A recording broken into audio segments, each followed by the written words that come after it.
Hi, this is Cindy Hudson with Arbor Rehabilitation, and welcome to a brief review of groups in concurrent therapy. So thank you for joining me today. So we need to revisit this because it's been a while since we could provide this mode of intervention for our folks. So we're going to quickly review the facts, the strategies, and hopefully reminders to have some fun with this. So the fun part, the benefits of having our folks participate in a group therapy session. You know, it's been a long 14 months or so as we recover from COVID at this point in time. And so people have been isolated long enough. It's time to get out of the rooms, get away from the isolation. We're in the mood to gather in our personal lives, and we look forward to seeing friends and family and doing parties and good stuff like that again. So if we feel that way, imagine our residents feel much the same way. So they are ready to get out of their rooms and let's party, so to speak. So that's going to lead to better socializing. We know that after witnessing the effects of the isolation over the past several months, that's been so difficult and so tragic. Socializing is so important, and we realize that now more than ever. So we want to give people a chance to socialize, a little bit of a structured setting, and groups can provide that opportunity, which is wonderful. And we know that shared tasks are a little bit easier. So in your personal life, for example, if you're going to have a big family meal or a big project, painting a fence or whatever it might be, that when you have friends or family or the community involved in doing something, that shared project is a lot more fun with other people. So again, we want to encourage that with our residents as well, to have some fun and to break down a task into smaller bites so everybody can be successful and lead to a better outcome. Some other benefits of having our folks participate in group sessions would be to have improved activity tolerance. You know, when you're working with somebody and they're distracted by something that's interesting or engaging to them, the complaints of pain are reduced. Their standing tolerance, for example, might go up. So we want to be a little bit careful that people don't overdo it. But while they're participating in something, their mind is off of their physical issues, perhaps, and a little bit more engaged and a little bit better performance, I guess you could say. We've got better cognitive stimulation going on. We know some folks tend to be competitive. Folks are going to learn better from that peer-to-peer interaction sometimes than they might from a therapist who could be from a different generation. So there could be better cognitive learning going on as well. And that can also happen through modeling and accountability. So again, that peer-to-peer interaction, they can watch somebody do something and learn from them about what was done right or what was done wrong, and then maybe enhance their own performance and learn from that as well. Plus that accountability to a group. You know, there's a lot of programs that seek to kind of encourage people to participate in a group to achieve a common goal. And so I think the groups that we provide can do much the same. But we have to be careful about the rules, of course. We need to make sure that we're compliant with what we do with group and concurrent therapy. So we're going to take a moment to review that. So concurrent therapy for the Part A's.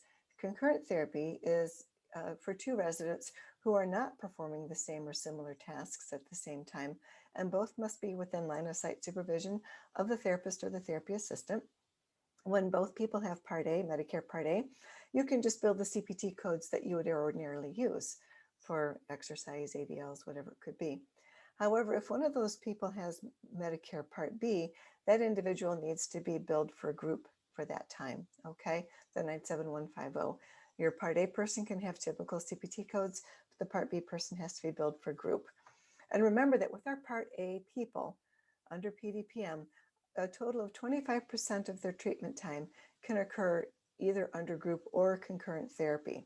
And that's throughout their episode of care, and that is per discipline. And we'll talk about that more in a few moments.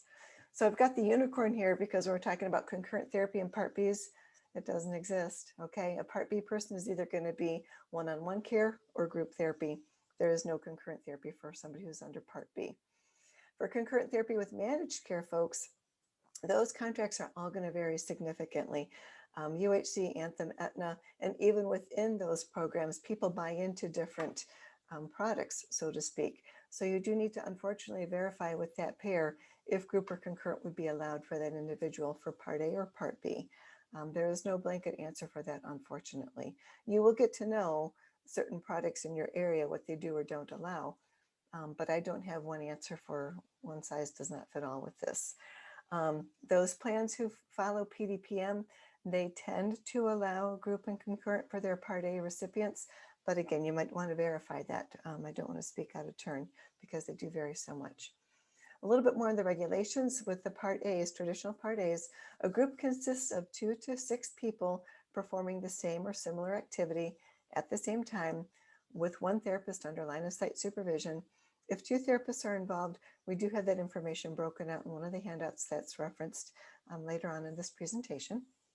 With MDS software, be aware that it is going to divide those total minutes by however many participants are in that group for appropriate minute allocation.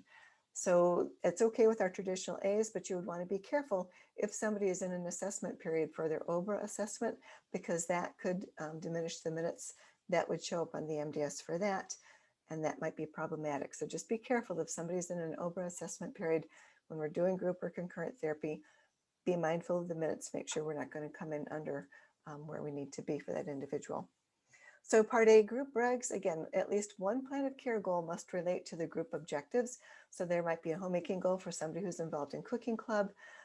There might be a strength goal for somebody who's involved in an exercise club type of thing. Again, the plan of care needs to include the group billing code, the 97150, or the 92508 for speech therapy.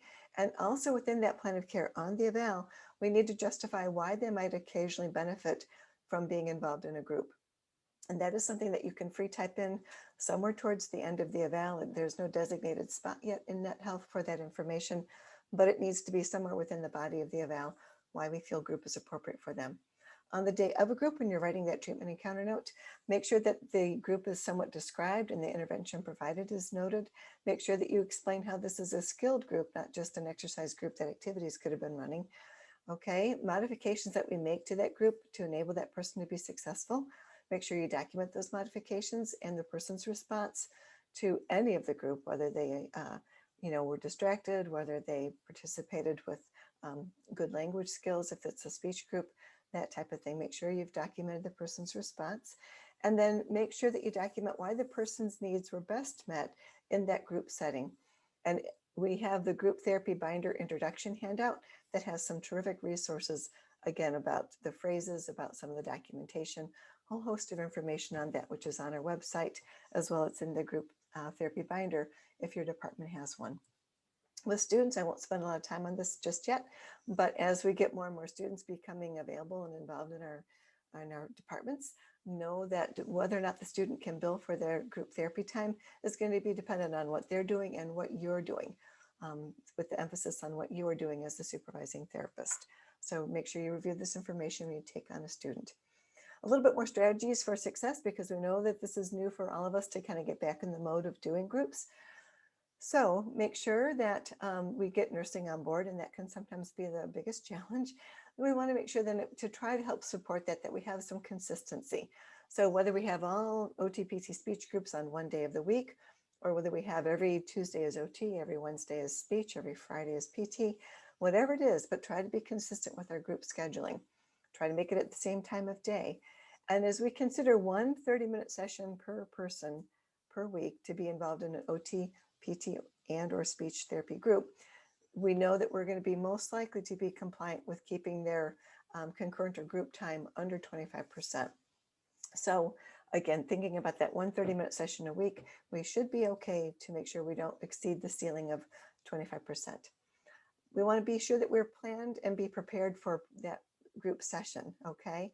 So think about your population of folks. Think about what their common need is, what their common goals might be, and devise a group around that. It needs to be meaningful for that individual and impactful. Otherwise, their participation might be somewhat limited or non-existent, or they're not going to want to come next week because it was boring, right? Or it wasn't meaningful to them. Make sure that you select your participants based on their needs, their goals, not our convenience, okay? That's so important. We get to be creative when we're doing these groups. So, we think about them as groups, but in the community, we participate in community events. And whether it's called clubs or associations, those kinds of things that we engage in, maybe we can use some of that naming for our groups. So it could be a cooking club, it could be a game show theme. It could be anything along those lines that kind of breaks up it sounding like just a boring group, because people want to participate perhaps in clubs or associations, that type of thing. We need to be persistent because we know that this is new for everybody. So it's going to be a little bit tough for nursing it folks to have everybody ready by 10 o'clock on a Wednesday morning for an OT group. We need to be persistent, go slowly, be patient as we all learn how to do this again together. We need to also be aware, because as the supervising therapist for a group, you are responsible for the safety of each participant. You need to know their precautions, their restrictions, their contraindications. Make sure that we're respectful of that when they are participating in the group. So quick final thoughts. If you're having fun, chances are the people participating in your group are going to be having fun too. So you get to make it lively, have a little bit of fun, plan for some fun every week. Check out our website. We've got a host of resources on our website. If you scroll down under the left-hand column, you'll see the Arbor Rehab Education tab. Click on that. That will bring up these resources for PDPM, GG, groups and concurrent. Click on that and you'll find more resources to help you, including some of the guidelines and handouts we're talking about, as well as maybe some inspirational topics. So thank you for your time and attention. Thank you for making therapy fun and engaging for people as we get to reconnect and do groups and concurrent again. Take care. Thank you again.